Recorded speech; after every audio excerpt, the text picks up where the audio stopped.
হযরত পীর সাহেব কেবলা যেই মিশনগুলো আমাদের দিয়ে গেছেন, আজকে আমরা ওয়াদাবদ্ধ হব সেই মিশনকে আমরা নিয়ে বুকে ধারণ করে সামনে এগিয়ে নেব। কে কে রাজি? নারায়ে তাকবীর। জীবনের মানুষের চলার পথ হচ্ছে এলেম। আজকে সেই এলেমকে নিয়ে খেলা চলছে। বদ আকীদা পন্থীরা এলমে দিনের মার্কাজগুলোকে দখল করছে। আজকে সেই মোকাবেলায় সিলসিলার সমস্ত মুরিদ মুহিব্বিনের দায়িত্ব হয়ে গেছে আপনার মার্কাজ, আপনার মিশনকে মজবুত করে সামনে আগাই নিতে হবে। কে কে রাজি? নারায়ে তাকবীর। কারণ আজ হযরত পীর সাহেব কেবলা যেই মূলনীতি আমাদের দিয়েছেন, এটাই আমাদের পথ। আলিয়া মাদ্রাসা অধিকাংশ ধ্বংসের পথে চলে গেছে, আর বাঁচানো কঠিন হয়ে যাচ্ছে। দুই একটা মাদ্রাসা আছে যেগুলো আমাদের আদর্শ আকীদায় চলছে। খুঁজে দেখুন, কিছুদিনের মধ্যে সিলেবাস, আকীদা সব কিছু রং আরো বদল হবে। মানুষদেরকে কি শিখাবেন আপনি বলেন? কি শিখাবেন আপনি? মাযহাবের বিরুদ্ধে পরীক্ষা আপনাকে দিতে হবে, আউলিয়া কেরামের বিরুদ্ধে লেখা হবে, তার ইন্টারভিউ হবে আপনার প্রতি, নাই পরীক্ষা পাস করবেন না। সেই ব্যবস্থা আসতেছে, সেই ব্যবস্থা আসতেছে। অপেক্ষা করুন হাজিরিন, চুপ করে থাকলে হবে না। আজকে জীবনকে বাজি রেখে, আজকে শরীরের তাজা রক্ত দিয়ে এই সমস্ত যারা আল্লাহর বিরুদ্ধে, রাসূলের বিরুদ্ধে, আউলিয়া কেরামের বিরুদ্ধে সিলেবাস, মাদ্রাসা শিক্ষা তাদের হাতে থাকতে পারবে না। ঠিক কি বলো?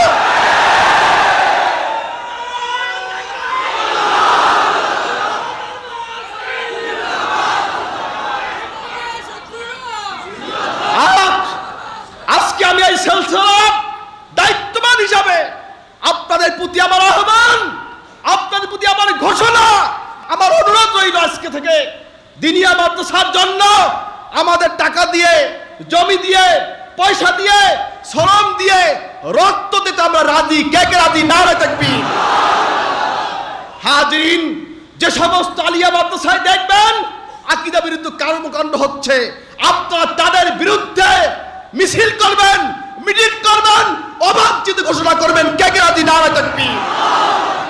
আলিয়া মাদ্রাসা তোমাদের বাপ দাদা করে নাই, আলিয়া মাদ্রাসা তোমাদের বাপ দাদা জন্ম দেয় নাই।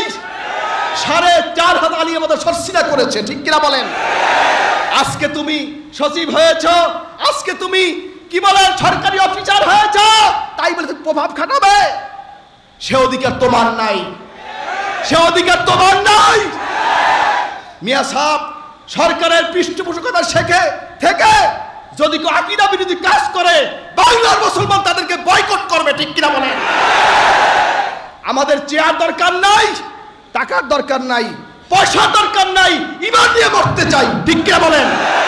আজ থেকে এক স্লোগান, ঈমান নিয়ে বাঁচতে চাই, ঈমান নিয়ে মরতে চাই। কে কে রাজি? নারায়ে তাকবীর। বিধায় যারা আকীদা বিরোধী, মাযহাব বিরোধী, তাদের বিরুদ্ধে আপনারা সোচ্চার থাকবেন। সবাই সেমিনারে বক্তব্য দেন। কে কে রাজি? নারায়ে তাকবীর। ছেড়ে কথা বলবো না, মরবো ঈমান নিয়ে মরবো, মুনাফিক হয়ে মরবো না ইনশাআল্লাহ। মনে করেছে আমরা সব দুর্বল হয়ে গেছি। একটা মানুষ যে জাতি জীবন দিতে পারে, যে জাতি জীবনটা দিয়ে দিতে পারে, সে সব পারে। ঠিক কি বলেন? আমরা জীবন দিতে শিখেছি। মুজাদ্দিদ আল-ফিসানি শিখদের বিরুদ্ধে যুদ্ধ করে বেদিনের সাথে আপোষ করে নাই, ভালো করে ময়দানে শাহাদত বরণ করেছে। আমরা তারই উত্তরসূরি, আমরা বদরের উত্তরসূরি। ঠিক কি বলো? আমরা উহুদের উত্তরসূরি। ঠিক কি বলো? আজকে আমরা আহ্বান জানাবো, যে সমস্ত আলী বলে কি জানেন, কি বলে জানেন? আমাদের অধ্যুষিত মাদ্রাসা, বাংলাদেশের নির্দিষ্ট একটা গোষ্ঠী, তাদের অধ্যুষিত মাদ্রাসা। নাউজুবিল্লাহ আসতে কইলেন? আপনারা কি মানবেন এটা বলা? আজকে বাংলাদেশের প্রত্যেকটা ইউনিয়নের, প্রত্যেকটা উপজেলার দায়িত্ববান ব্যক্তি এখানে আছে।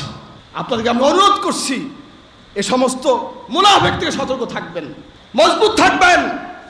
আকীদার ব্যাপারে আপোষ করব না, আকীদার ব্যাপারে কাউকে আমরা ছাড় দেব না। যেহেতু আজকে তালিমদাতা জমিয়তে হিজবুল্লাহ আমার পীর ভাইরা এখানে আছেন, আসেন কি নাই? খেয়াল রাখবেন, হুঁশিয়ার থাকবেন, আপনার মিশনকে আগিয়ে নেবেন। কারণ আলিয়া মাদ্রাসা অনেকে চাকরি করে কি করে না? এই গেল সরকার চেঞ্জ হওয়ার পরে আমাকে বহু লোকের চাকরি নট করে দিয়েছে। কেন? আমরা কারো দালালি করেছি নাকি? বলো বলো, দালালি করেছি আমরা? কেন চাকরি যাবে কেন? ও তোমার দল আমরা সাপোর্ট করি সেজন্য? কোনোদিন করবো না, বললেও করবো না, ঠিক কে বলো?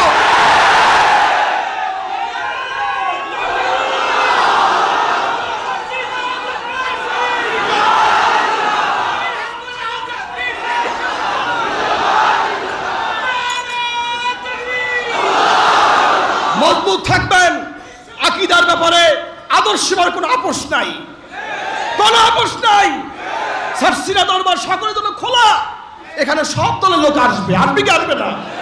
আমার কাছে সবাই আসে আলহামদুলিল্লাহ, নসিহত নেবে, ওয়াজ শুনবে, নিজের ভুলগুলো সংশোধন করবে, এজন্য আসবে।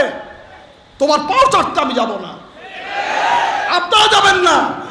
রাজি? নারে তাকবীর। অনেকে আমাদেরকে উপদেশ দেয়, কি বলে? যে আমরা বলে মুসলমানই না, কারণ আমরা রাজনীতি করি না, এলে মুসলমান না। তুমি কি হইয়া মরো হাইটা দেখো, অপেক্ষা করো, ইনশাল্লাহ পোলের গলা দেখা হবে। তুমি মুসলমান হইয়া মরছো না বেদিন হইয়া মরছো, পোলের গলা দেখা হবে ইনশাল্লাহ। গোলাপরি মাস শিকার চলছে, ইসলামের নামে অনেক কিছু হচ্ছে। আমরা মদিনার ইসলাম মানি, ঠিক কিনা বলেন? অন্য করে ইসলাম আমরা মানি না। রাসূলুল্লাহর তরিকা, সেই তরিকা আমরা চলবো। বাংলার মুসলমান সেই তরিকায় চলবে ইনশাআল্লাহ। নারে তাকবীর। হাজরিন, যাই হোক, তো বিষয়গুলো খেয়াল রাখবেন। এজন্য আমরা ঈমান নিয়ে মরতে চাই ইনশাআল্লাহ। রাজি তো? আল্লাহ কবুল করে। আমিন। কথা কি? ঈমান নিয়ে বাঁচতে চাই, ঈমান নিয়ে মরতে চাই। স্লোগান এই দুইটা হবে। কি কি স্লোগান? কি? ঈমান নিয়ে মরতে চাই ইনশাআল্লাহ। আল্লাহ কবুল করবেন। আমিন। বিদায় এই ভ্রান্ত আকীদা থেকে যদি আপনি দূরে থাকতে পারেন, তাহলে ঈমান নিয়ে কবরে যাবেন ইনশাআল্লাহ।